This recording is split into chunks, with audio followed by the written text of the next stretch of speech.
Hi, I'm Todd Delaney, General Manager here at KSLU. Today I'm going to give you tips on being an announcer, being a DJ on the air here at KSLU at least. Hopefully you'll be able to take this into your radio career no matter where you go.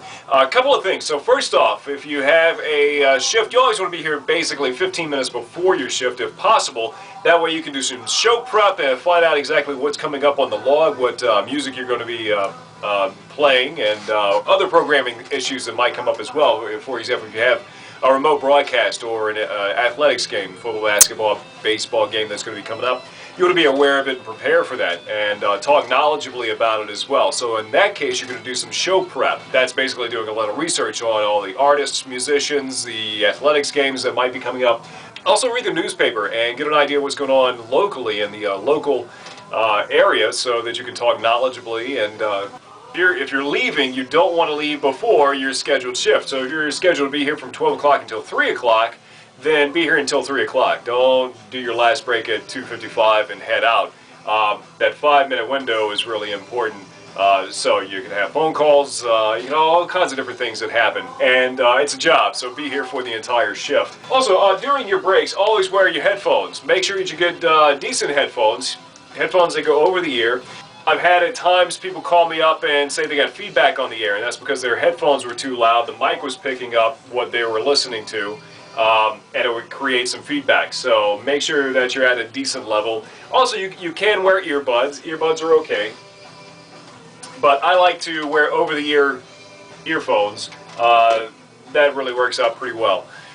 What else do we have? Also, you want to make sure that you hit the breaks at the right times. We have certain designated break times that we've set up, and you want to make sure your breaks happen at those times. For example, top of the hour, we do our legal ID. Get the legal ID as close to the top of the hour as you can. Same thing with your breaks. We got a 5 to 10 minute window for our billboard. We got 20 to 25, 35 to 40, and 50 to 55. So make sure that you do your breaks during those designated break times.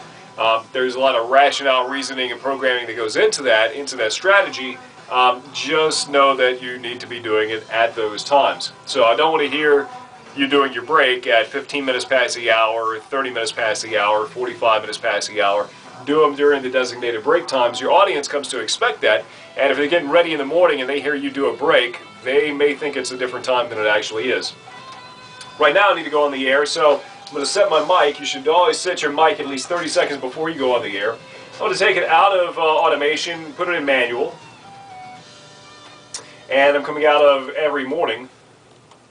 Southeastern Zone, 90.9 FM, KSLU, music right there. It's every morning from our good friends right there, Jay Mascis. You know Jay Mascis, of course, from Dinosaur Jr. back in the day. Before that, Bamboos with Avenger. Very happy Jay Mascis has a new album coming out, and it's going to be dropping on Tuesday, in fact. So if you can, get your hands on it. Got Sharon Jones of the Dat Kings coming up next, right here on 90.9 FM, KSLU.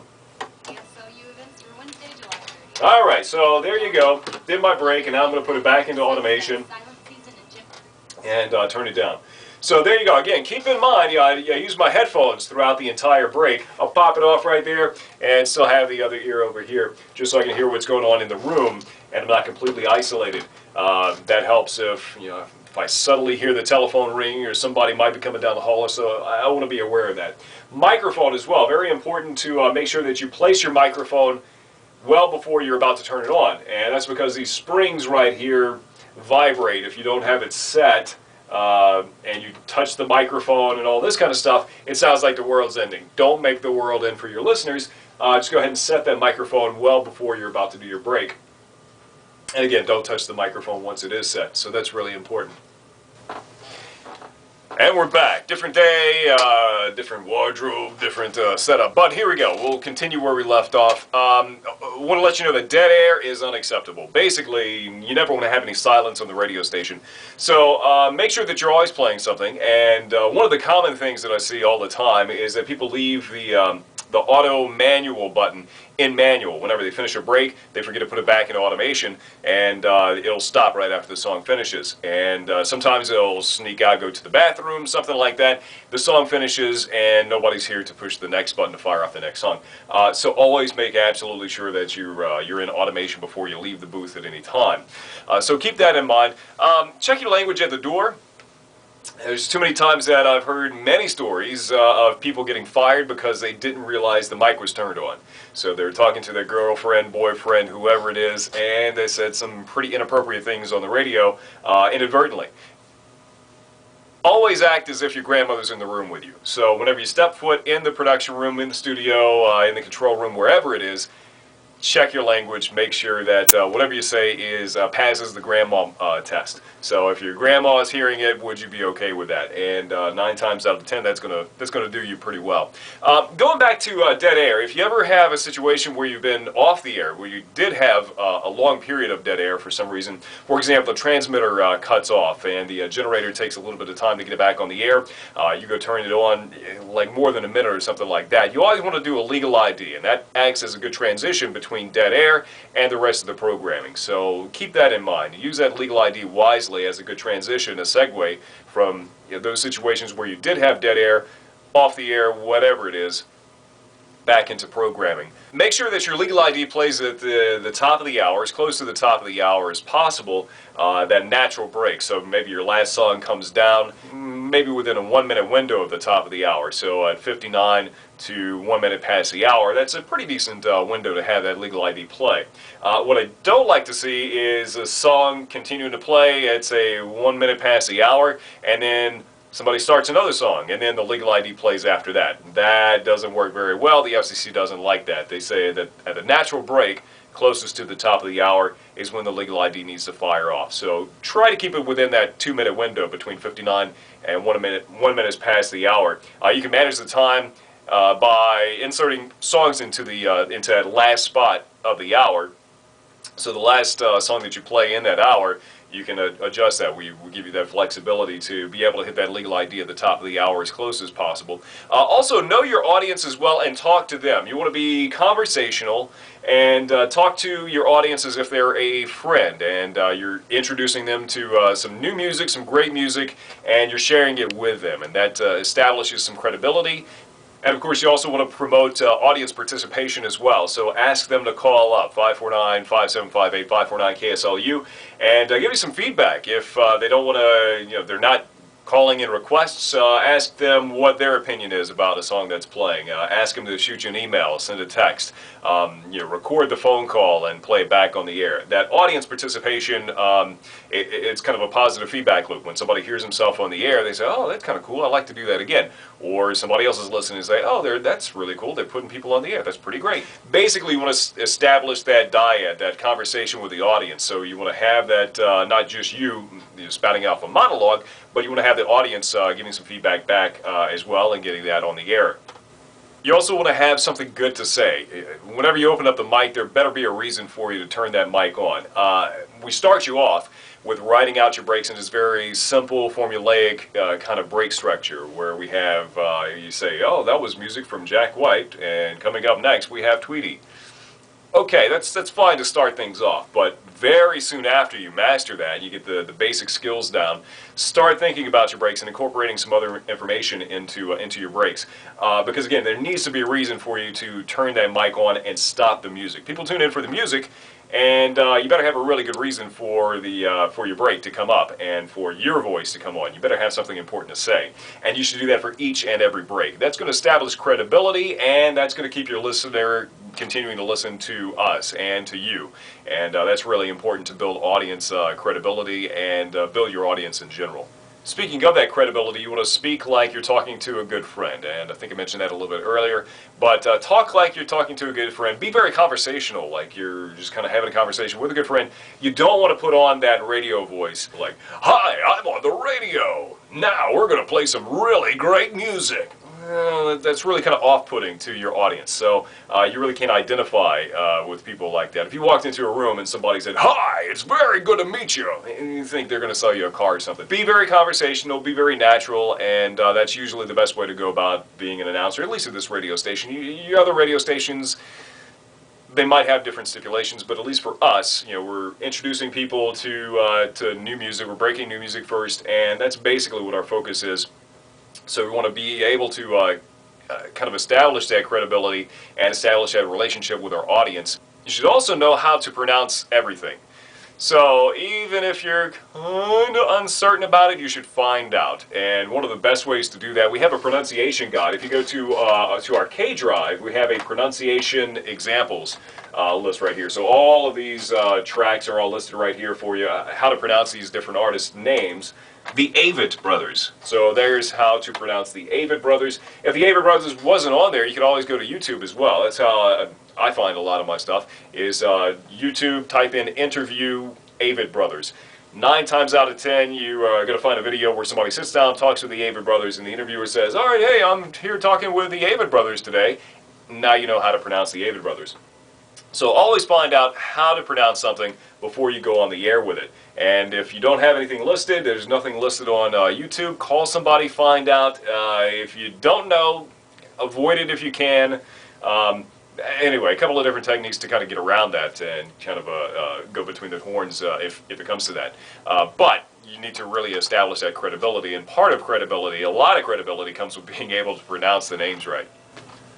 Another thing that you can do is cross-promote other things that are going on at the radio station. So specialty shows, for example. You basically talk about what's coming up a little bit later on in the day, maybe in the week. Specialty shows are a really good thing. Also athletics have basketball, baseball, football games. You want to talk about that. So you can tease the audience and say, hey, don't forget, coming up a little bit later on, you want to stick around and listen for such and so, X, Y, and Z, whatever it is. And hopefully it keeps your audience listening a little bit longer, or they'll tune in again. You also want to air check yourself, and that's really important. What is air checking? Well, that is when you record your breaks, go back and listen back to them. And what I like to do is listen back with somebody else, get another set of ears on it, so that you can compare yourself to other people and get some feedback from somebody else. So it's not just your own biased opinion, but somebody else's opinion as well. And compare yourself, from maybe a week ago, a month ago, and compare to today's air check and see kind of how you've developed over time and how you can improve as well. That's really important. One of the primary ways that you can improve your on-air performance is listen back to your shows. So make sure you do that. If not every day, at least every other day. You need to really review that on a daily basis. Every time you do a show or do a shift, you need to go back and listen to your air check. Along those lines, continue to grow. That's what we're here for. We're at a university radio station. So it is a beautiful opportunity for you to learn as much as you possibly can. In that vein, be proactive. Every week you should learn something new. Take advantage of this opportunity. Not very many people have this opportunity. You've beaten out a lot of the competition to get here. Make the most of it. So, learn Adobe Audition, learn how to do a newscast, learn how to do sports, run an athletics game, whatever it is. Every week you should be learning a new skill and gain the experience as well. The experience is really what's going to land you that job once you graduate from here. Employers out there are really looking for people with experience, not just somebody that says, hey, I took this class on how to do Adobe Audition, but they want to see what you've actually done. So they're going to ask for your resume and your tape is going to be your demonstration of what you've actually done, your on-air performance. So learn a skill every week and continue to practice and refine your skill set as you're here at KSLU. Take the initiative also, not only learn new skills, but participate. Make KSLU and this radio station, no matter where you go really, make that business your place. So take pride in it and take ownership of the place as well. So if the studio is dirty, unkempt, take care of it, clean it up, do whatever you can to help out. You got a song that you want to see added to rotation, talk to the music director about that. You got a song that you want to see taken out of rotation, talk to the music director about that as well. It's really always a work in progress, and we really need a team effort to come together and make the place better than it already is.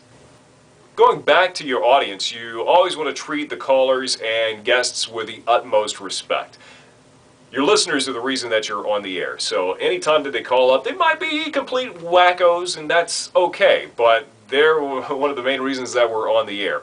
And they've actually taken the effort to make that phone call. Not many people do that today. So treat them with the utmost respect, and that's always a good thing. Same thing with studio guests. If you have interviews come in, offer them water, offer them a KSLU t-shirt. Treat them very, very well, and we want to establish a really nice reputation in the community, and that, of course, starts off with those guests that we do have in studio. If somebody does call in a request, of course, you want to do your best to get that on. You do have a request slot every hour, and if we don't have that, then, I don't know, or maybe maybe you can offer something else. But just out of convention and time, because the announcer position is a very busy position, so you don't have a whole lot of time to work the phones. But if somebody does actually calls in a request, you can always say, okay, I'll see if I can get that on pretty soon. Thanks, bye, and you move on. And hopefully we'll have it in the system, and you'll be able to incorporate that into your request slot. But again, treat them very well. When you go on the mic, when you open up that mic, smile. That smile actually comes across on the air. You might feel goofy as all get out smiling, but that smile carries through with your delivery and your voice. So be that warm, fuzzy, happy person on the air. To do so, smile, and that really comes across. If you make a mistake, don't harp on it. Don't even point out your mistakes. Just keep on moving along. If you screw up Chris Novosilik's name, just move on. You don't really want to call attention to your mistakes. Again, that kind of goes back to building credibility, which is really important. If you make a mistake on the radio, don't call attention to it. Just kind of move on. And your audience will kind of forget about it pretty quickly as well. So if you mess up somebody's name, doesn't matter, just keep on going. Don't say, oh, I'm sorry, I messed up that name. Just keep going forward as if it was no mistake at all. And that's usually the best way to go about it. Unless you're doing news, that's a different story, but we'll talk about that maybe in a different session. One of the things that you should really do as an announcer is erase the words and from your vocabulary. Instead, pause. So when you're collecting your thoughts, that pregnated pause sounds a lot more intelligent than an or a The pause is a little bit better than those. So do your best. I'm still working on it, but do your best to erase and those other fillers from your vocabulary. Just pause instead. It's an awkward kind of thing to practice, but it really helps out. One reminder, top of the hour is at the top of the hour. I'm going to get a clock. I'll be back. In radio, we talk about the top of the hour and the bottom of the hour. So top of the hour is the 12. Bottom of the hour is 6. So 30 past the hour or 00 is the top of the hour. So there you go. So that's pretty much everything that you need to know about announcing at this point. One of the other key things to it is that you should really have a good time. I mean, this is radio. You should come to work with a smile on your face and leave with a bigger smile. This is a wonderful job, really great opportunity. Make the most of it, but most of all, enjoy your time here while you have it.